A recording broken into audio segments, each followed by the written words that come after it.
Hey, I just wanted to show you how you submit your assignments so that you are doing it correctly. Sorry, and that I am getting the submissions from you.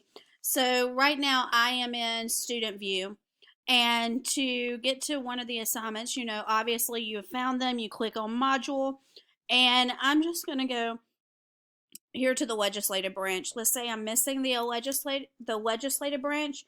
You click this button right here that says Submit Assignment. You have to scroll down, and where it says File Upload, you are going to choose the file, find the file where you saved it, and then you are going to click that file, and you'll see it attaches right here. Okay, if you need to add a second file, you can do the same thing by clicking Add Another File, however many you need. If you want to screenshot your assignments and add it as a photograph, you can do that here as well. And then you just click this button right here that says Submit Assignment at the bottom. You have to add these files of your assignments and then click Submit Assignment for it to show up on my end. Okay, if you do not do that, then I will not be able to see it.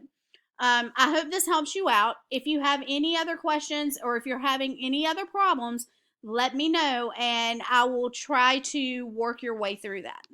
Thanks. Bye.